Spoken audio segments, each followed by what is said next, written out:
Welcome to Indian fight चंकी में आप सभी का स्वागत है। इससे पहले कि मैं भूल जाऊं, मैं आपको बता देता हूं कि Francis Ngannou versus Anthony Joshua की जो फाइट है जो सऊदी अरेबिया में होने वाली है वो सऊदी अरेबिया में लगभग 6 बजे के आसपास होगी एक्चुअल फाइट।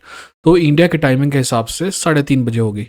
सऊदी अरेबिया में 8 मार्च को होगी और इंडिया में 9 मार्च को होगी। ठीक है, यानी कि शनिवार को सुबह 3:30 बजे। कैसे देखना है ये सवाल मत पूछेगा क्योंकि मुझे पता नहीं है। फर्जी तरीके से ही देखना पड़ेगा, सच बात तो ये है। पर क्या वो तरीका गलत होगा देखने का? क्योंकि इंडिया में तो किसी को भी नुकसान नहीं पहुंच रहा है, क्योंकि हम देख ही नहीं सकते। खैर, ये सब बकर करते हुए आपको पता ही चल गया होगा कि मैं बात करने वाला हूँ एंथनी जोशुआ वर्सेस फ्रांसिस नगानू की। और आगे बढ़ने से पहले सब्सक्राइब करिए, सब्सक्राइब करके बेल आइकन में क्लिक करिए, क्योंकि ये कॉमेडी स्पोर्ट का सबसे बेहतरीन चैनल है।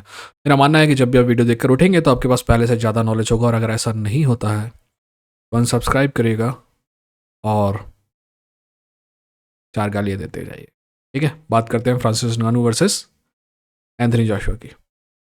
तो सच बात तो ये है कि जब ये फाइट एक्चुअल में तय हुई थी ना, तब लोग इस फाइट के बारे में इतने ज़्यादा एक्साइटेड नहीं थे। बट जैसे जैसे जैसे जैसे फाइट करीब आते जा रही है, लोग इस बात को रियलाइज कर रहे हैं कि एक्चुअल में there is a chance for Francis Ngannou to defeat Anthony Joshua.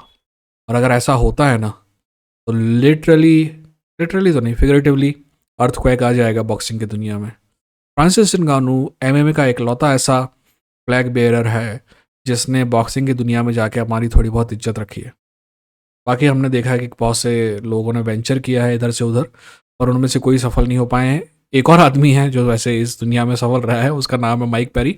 पर वो क्योंकि बेयर नकल बॉक्सिंग में है तो हम उसको थोड़ा सा अलग रखते हैं, और उसकी मोस्टली फाइट इसी दुनिया के लोगों से हुई है जो एमएमए की दुनिया से आए हैं। इसलिए फ्रांसिस नगानू अलग है। फ्रांसिस नगानू एमएमए से बॉक्सिंग में गया, और मेरा मानना है कि पिछले 20 साल के सबसे बेहतरीन फाइटर को चैलेंज किया और बहुत लोगों की नज़र में जीता भी।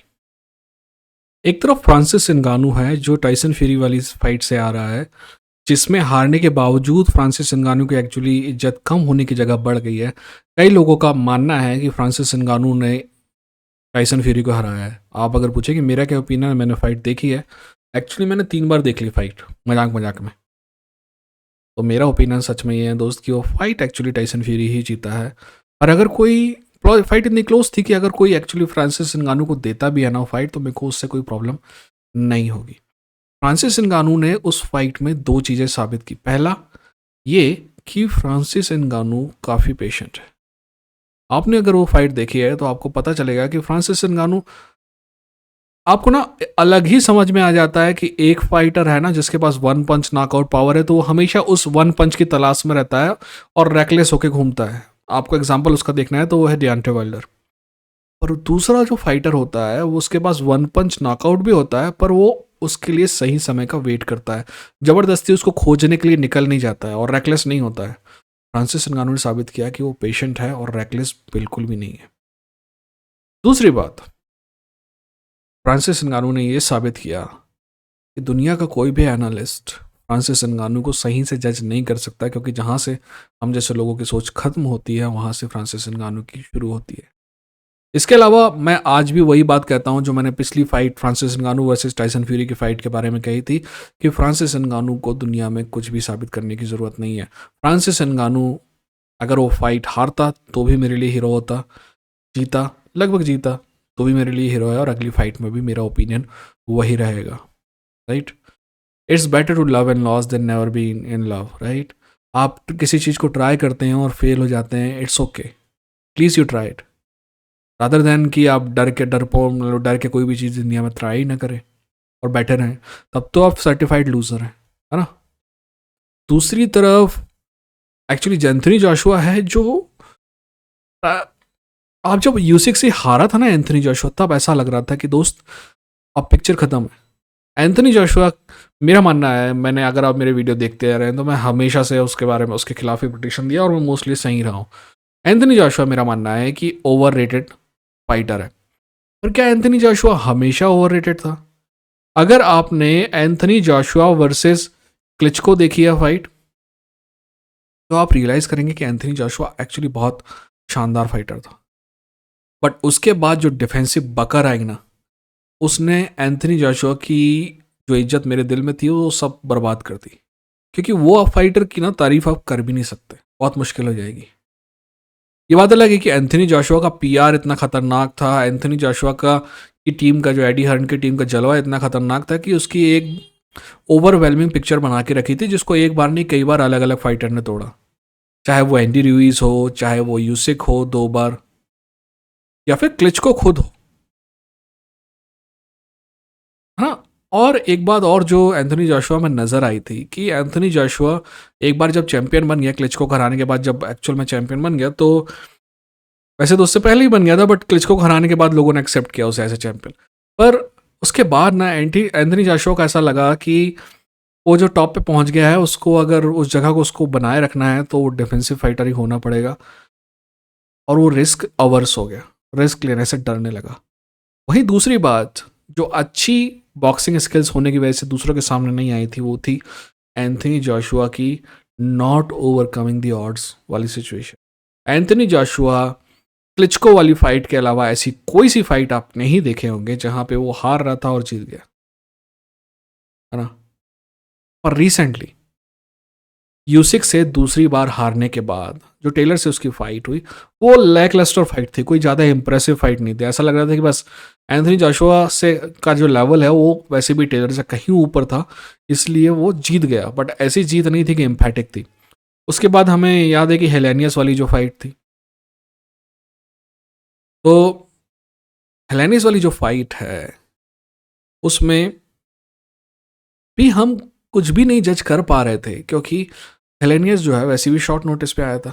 अब आगे बढ़ते हैं, जो ऑटो वॉलिन वाली फाइट है, तो मैंने ऑटो वॉलिन वाली फाइट का रिव्यू नहीं किया था, पर अगर करता तो मैं कहता कि ऑटो वॉलिन जीते,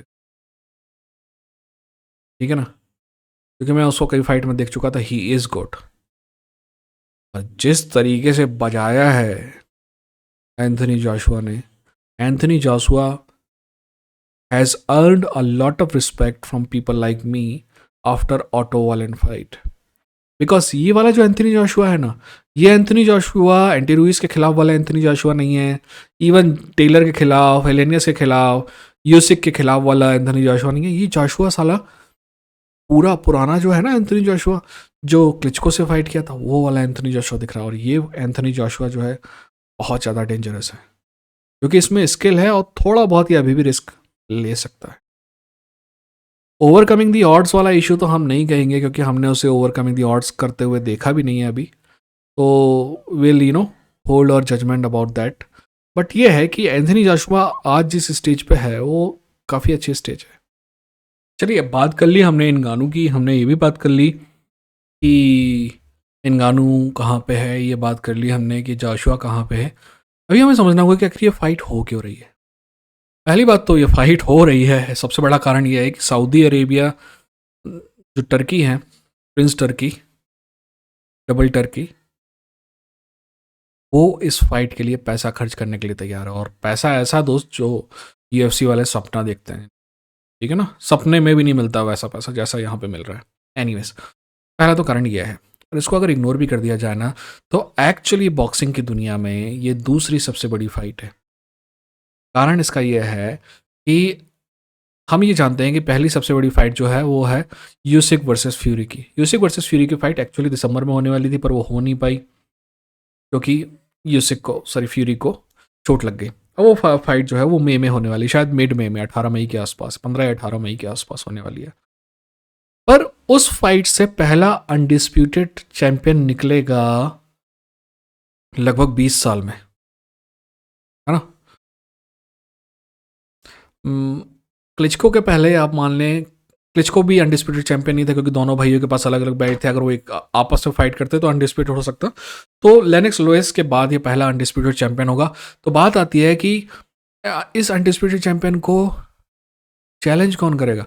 मेरे को पता है कई लोग बोलते हैं हरगोविच करेगा, कई लोग बोलते हैं वो चाइनीज़ फाइटर करेगा, कई लोग बोलते हैं कि भाई वापस से आ रहा है पार्कर। ये सब बकवास बातें हैं। उस फाइट में 2 लोग आगे हैं। नंबर 1 है एंथनी जोशुआ। एंथनी जोशुआ ने पिछली 3 फाइट के जो लगातार जीती है, और जो ऑटो वालिन वाली फाइट जीती है। ऑटो वालिन कई फाइटर्स के लिस्ट में नंबर 1 फाइटर था, कंटेंडर की लिस्ट में नंबर 1 कंटेंडर था। भाई मेरे से ये बात मत करवाना कि ये जो WBC, WBA ये सब होते हैं ना, इनके सारी की सारी जो कंटेंडर लिस्ट होती है ना, प्योर फर्जी, प्योर करप्ट होती हैं। अब जैसे भी थी, ऑटो वॉलिन था वहाँ पे, तो ऑटो वॉलिन को हराया तो एक्चुअली एंथनी जोशुआ का चांस तो बनता है। दूसरा कौन है? दूसरा है फ्रांसिस नगानू, क्योंकि फ्रांसिस नगानू की जो हार है वो क्लियर हार नहीं है, डिस्प्यूटेड हार है। कई लोगों का मानना है कि वो जीता है, एक्चुअली एक जज का भी मानना है कि वो जीता है, 2 जज का मानना था कि वो हारा है। तो ऐसा जब कभी भी होता है, थोड़ा बहुत भी अगर संशय होता है तो रीमैच उसमें होता है, क्योंकि रीमैच में बहुत पैसा आता है। तो 2 लोग कंटेंडर हैं, फ्रांसिस नगानू और जोशुआ, जो सबसे आगे हैं। तो क्यों ना इनकी आपस में फाइट करा दी जाए। पहले भी ऐसे लोग सोचते थे, बट किसी की औकात नहीं होती थी कि इतना पैसा इन लोगों को दे दी जाए कि ये फाइट कर लें। पर प्रिंस टर्की ने ये सारी चीज़ें जो है ना बहुत ईजी करती हैं। प्रिंस टर्की जो है इज्जत से पैसा खर्च कर रहा है, और उस वजह से ये फाइट हो रही है ना। अगर मेरा मानना है कि अगर प्रिंस टर्की नहीं होता तो ये फाइट कभी नहीं होती, और फ्रांसिस नगानू जो है अभी वेट कर रहा होता कि कब फ्यूरी हारे या जीते, जो भी होता नेक्स्ट फाइट उसी की होती फ्यूरी से।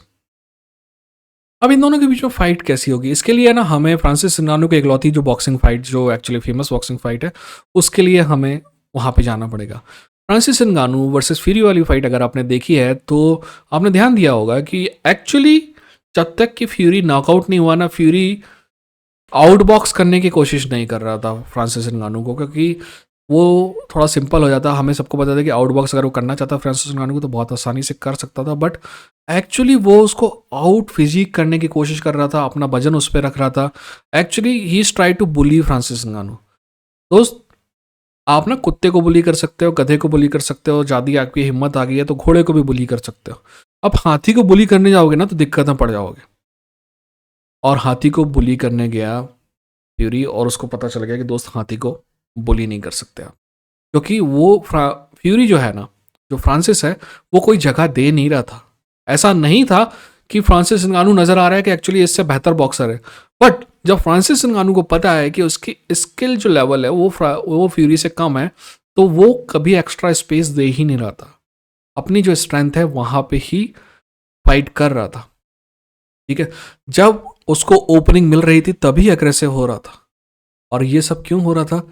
क्योंकि एक्चुअली फ्रांस फ्यूरी जो है वो उसको बुली करने की कोशिश कर रहा था। मेरा मानना है कि अगर वो उसको आउटबॉक्स करने की कोशिश करता, अगर रेंज मेंटेन करता, तो शायद ये दिक्कत नहीं आती, है ना। अब ये क्यों है?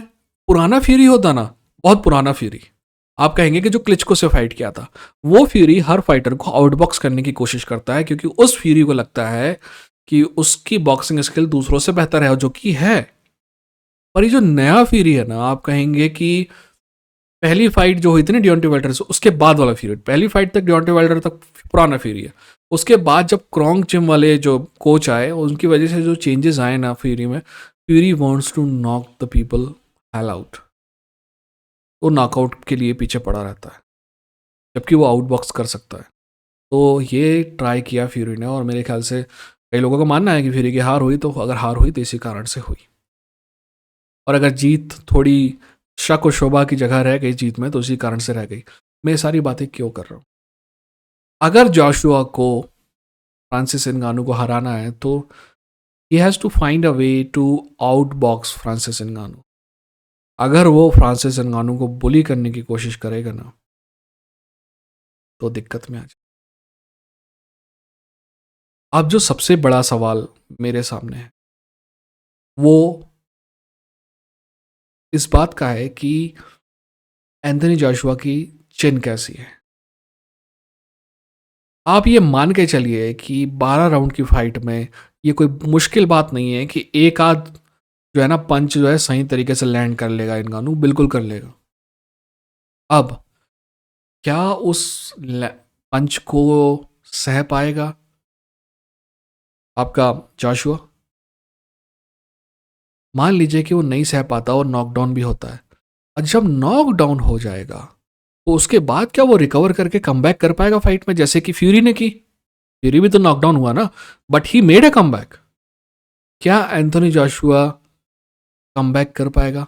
ये बात हमने एंथोनी जोशुआ की क्लिचको की फाइट के बाद नहीं देखी है। वो एंथनी जोशुआ कमबैक कर सकता था और किया भी था, पर क्या ये एंथनी जोशुआ कर पाएगा? We don't know. और यही सबसे बड़ी बात है, इसी चीज पे पूरा का पूरा दारोमदार है कि क्या Anthony Joshua can come, can overcome adversity.